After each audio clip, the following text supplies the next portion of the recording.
In this video, I will use the Demon at-arms from Dragon Quest monsters as a Pokémon in Emerald. Demon at-arms is the boss of the Temptation Gate in Terry's Wonderland, and he fights you with his 2 goons, making it one of the hardest boss battles in the game. He also gets the Double Trouble trait in the 3DS remake, which trades 25% of max stats for an extra action each turn. He has excellent overall stats in the original GBC games, with the only below-average stat being Wisdom. As a Pokémon, his base stat total will be over 650, but due to Double Trouble, I will apply the 25% penalty to all of his base stats. So, he will have 100 base HP, 101 attack, 96 defense, 53 special attack, 76 special defense, and 68 speed, for a total of 494. This is still very good for the 3rd generation. Table 25 is unusual and not as good as it looks, because it grows slowly until level 42, which not many monsters can reach naturally. But Demon at-arms has a default level cap of 70, so I didn't really nerf his attack. I based his moves on his default Crack and Zam skill set in the 3DS remake, as well as the skills he uses as a boss. Endure because he gets Close Scraper as a trait, which has the same effect as the Focus Band, and Curse is there to give him one boosting move. He uses Coffriz and Helm Splitter in the boss battle, and the latter is just Rock Smash in Pokémon. Brutal Swing is just that, and it will be his only stab move.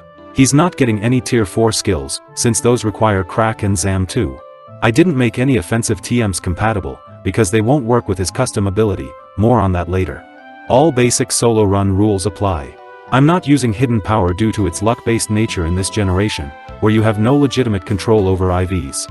I will set up a Demon at-arms with perfect IVs and pre-applied EVs. He will have a neutral nature, because I can edit the base stats directly to make adjustments if necessary.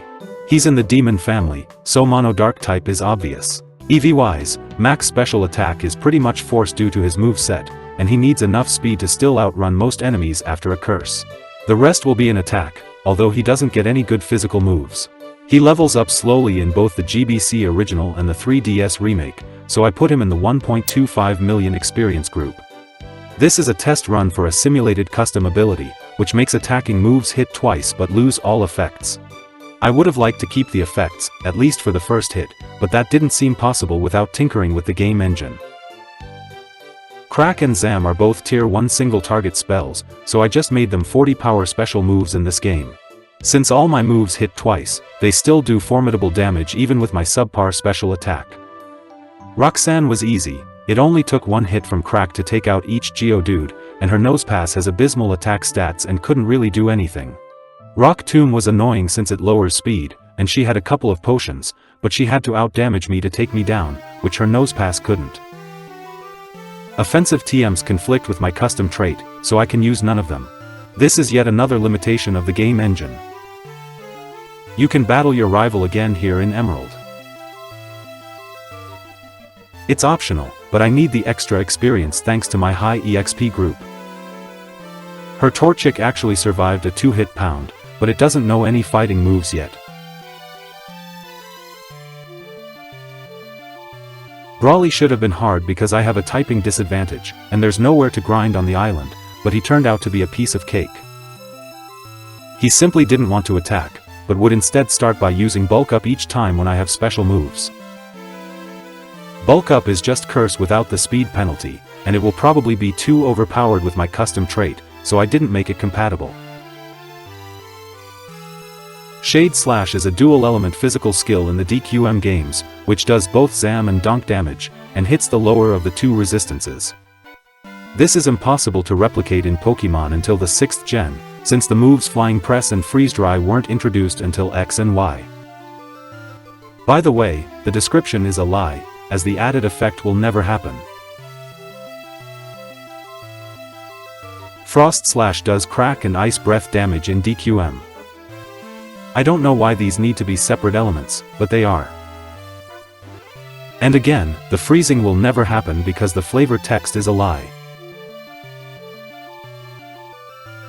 While most gym leaders received a buff in Emerald, Watson might have become slightly easier, because his Magneton has been reduced by 2 levels. His new Manectric is fast and hits hard, but it's a glass cannon, so it's much easier to deal with than a steel type that resists most things in the early game. The Demon at-arms uses Helm Splitter as a boss in Terry's Wonderland 3D, which does the same thing as Rock Smash and Crush Claw. This Rock Smash isn't actually the HM, but an entirely custom move without the defense lowering effect, and I buffed its power to 40 like in the 5th gen, so it's more usable. One thing worth noting is that all gym leaders' Pokémon in these games always have their first ability, so his Voltorb will always have soundproof instead of static. His Electrike and Manectric will always have static though, so there is still a risk when using moves that make contact. His Magneton survived a 2-hit Rock Smash, which was to be expected since it has 95 base defense and possibly some HP and defense EVs. But it only tried to paralyze me with Thunder Wave, and the Super Potion didn't heal enough for it to survive another attack. You have to fight both Team Aqua and Team Magma in Emerald, but the first Maxi battle is exactly the same as in Ruby. His team is severely underleveled for this point of the game, and the only real threat is Sand Attack and the potential confusion. His Camerupt still uses Tackle and Ember for some stupid reason. We're fighting on the top of a volcano, and it literally has the word erupt in its name, but it doesn't know eruption. Crackle is the tier 2 ice spell in DQM, and it hits all enemies. I replaced Frost Slash because I wanted at least one contactless move, and physical ice moves aren't that useful in this gen anyway. Flannery is probably the gym leader who's received the biggest buff in Emerald. She now has a Camerupt with Sunny Day, and her Torkoal now holds a white herb to reset the special attack drop from Overheat. This fight is terrible in a solo run if you don't have a water type or something that can one-shot her Camerupt to prevent Sunny Day. I don't even think Rost Berry helps here, since none of her Pokémon have Flame Body, and Overheat can't burn. Fortunately, all of her Pokémon are extremely slow, so I won't be punished by the speed drop from Curse. But unfortunately, all of her hardest hitting moves are special, so the defense boost isn't that useful. I was able to one-shot her Camerupt, but her Torkoal has 140 base defense and knows Attract, and that was the problem. I couldn't one-shot it, and I lost several turns to Attract, but thankfully, its Overheat at full power did just under half, and I got a lucky damage roll at the end. Both hits must have been near their maximum rolls.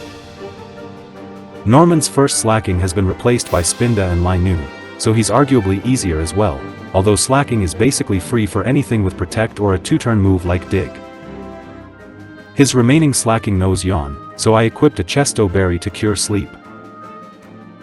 Here I made a mistake by using Curse when I didn't need to, as I didn't realize how slow I would be after the speed drop.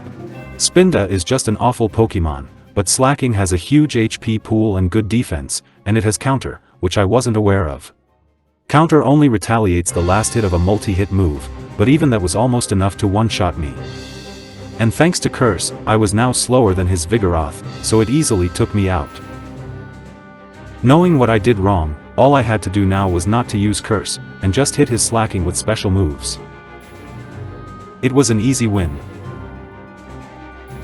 Zamel is the tier 2 Zam spell in DQM, and it's slightly stronger than Crackle because it's still single target. This rival battle here is a complete joke, just like in Ruby and Sapphire. Her team is hardly stronger than the wild Pokémon you can find in this area. In fact, you can even find Wild Tentacle at a higher level in the water. Winona's Flying Gym received an important roster change in Emerald. Her Swellow has been replaced by Swablu and Tropius, and while those might not sound like any threat, the Swablu knows Perish Song. This means if you can't one-shot it and don't have Taunt or Soundproof, it's instant GG in a solo run because she has 5 Pokémon. Fortunately, it's very fragile and underleveled, so it won't be a problem most of the time. It certainly wasn't a problem this time, since I had ice moves. The only real annoyance on her team is the Pelipper, which likes to spam Protect and Supersonic, but it can't do much damage with its weak attack and moves. Her Skarmory could also be a problem if it spams Sand Attack, but she doesn't lead with it in Emerald. This fight could be so much more aggravating if she were to lead with the sand-attacking Skarmory and then send out the Perish Song Swablu when your accuracy was compromised.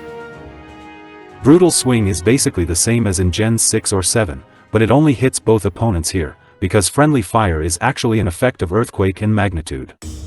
This unfortunately means it will have its power reduced in double battles, which I can't do anything about as it's hard-coded in the engine.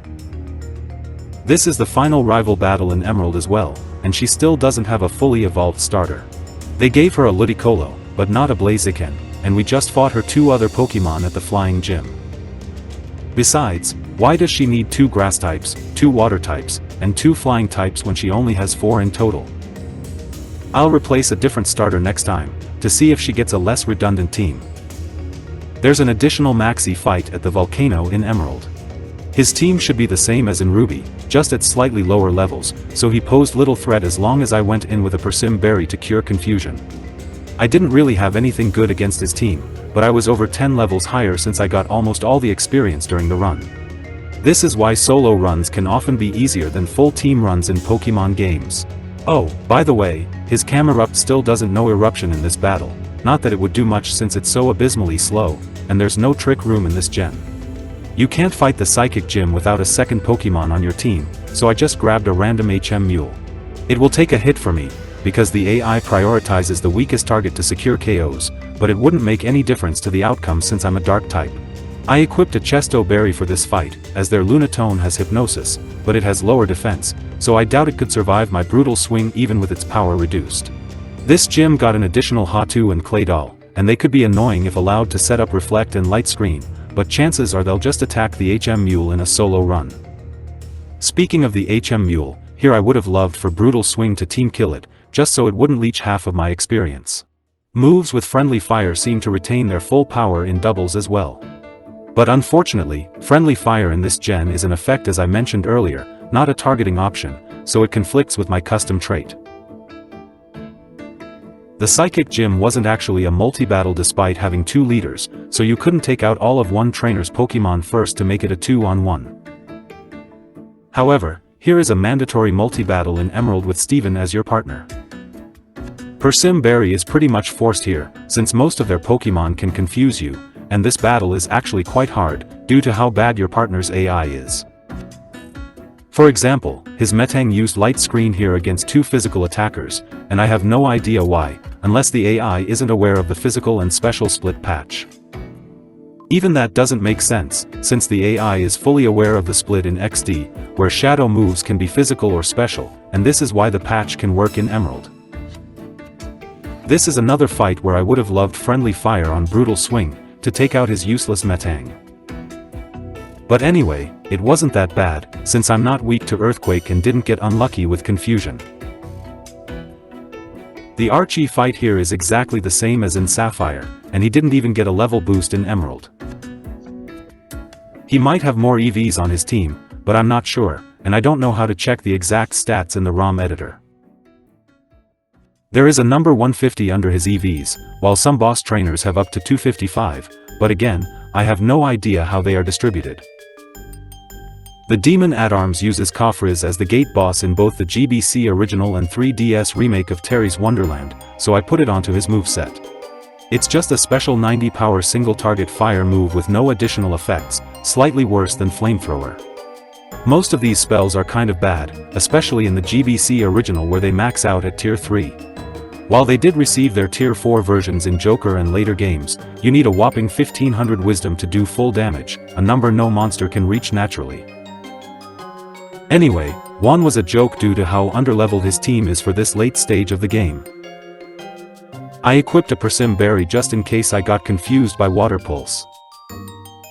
I had Rock Smash for his Crawdaunt, and although his Kingdra could survive a hit and be annoying with double team, it couldn't do much damage. Wally fights you at the entrance of Victory Road in Emerald, instead of the exit, and this fight became much easier as a result since you won't be scuffed up and out of PP. His Pokémon are at even lower levels than Juan's, so needless to say that it was another easy fight. Here are my stats and moves for the Pokémon League.